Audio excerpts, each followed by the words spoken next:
Right, I'm going to read you Jim and the Beanstalk because it relates to the lesson on Thursday.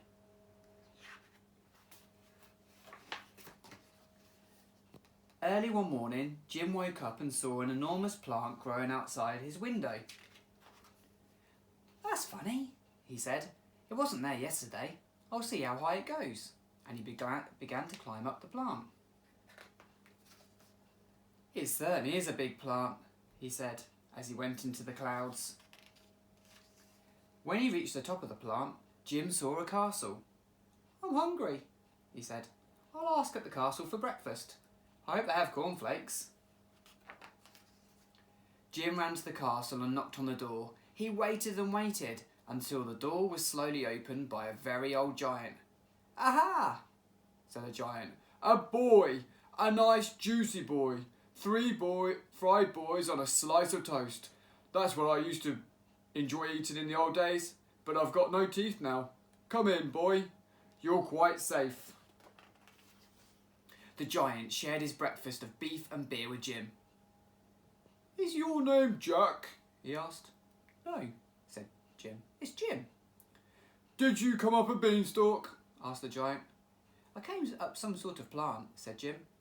"It's that beanstalk again," said the giant. "It came up once before.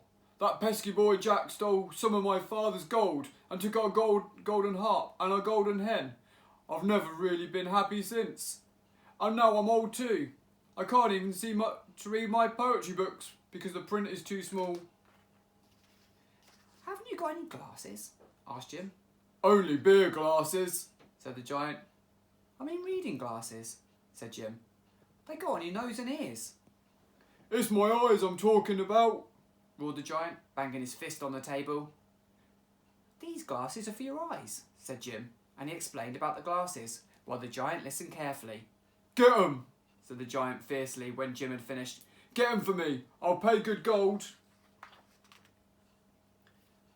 "I'll have to measure you," said Jim. So Jim measured the giant's head.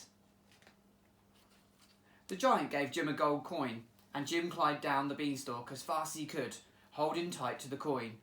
He showed the coin to his mother, but before she could say anything, he got dressed and ran off to the oculist. The oculist could hardly believe his eyes when he saw the giant gold coin, but he set to work straight away. He worked all night, and in the morning the glasses were ready. Jim carried them home, then he tied them on his back and climbed up the beanstalk. The giant loved his glasses and began reading rhymes to Jim as soon as he put them on. "You're a good boy," he said. "Now I can see you properly. I wonder what you'd be like to eat. I can't eat anything much nowadays because I've got no teeth." "Why don't you have false teeth?" asked Jim.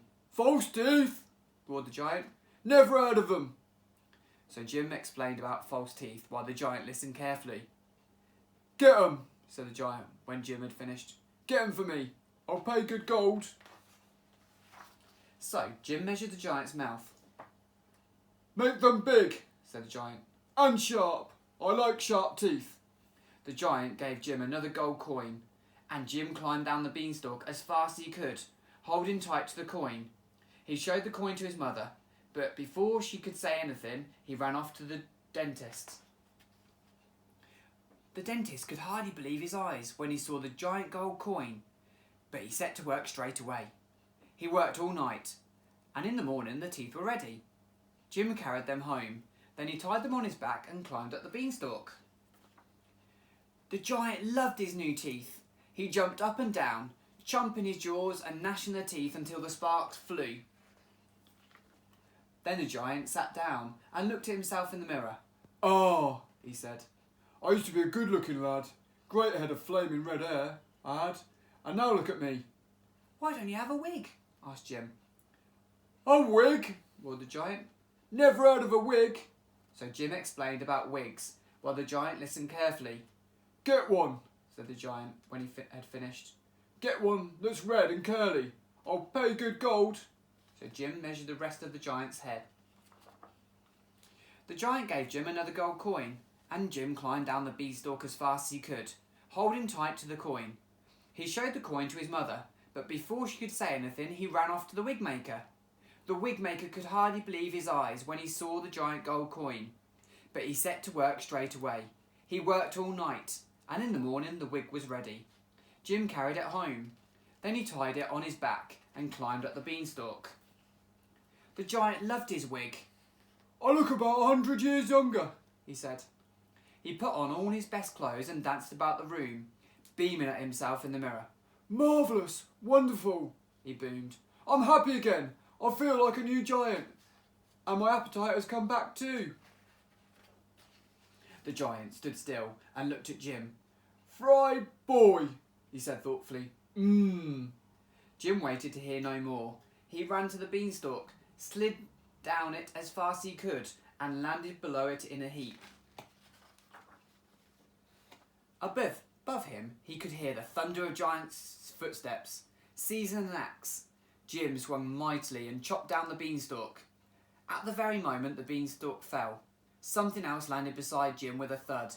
It was a huge piece of paper wrapped around the giant gold coin.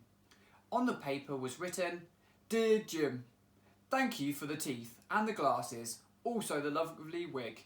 Your friend the giant."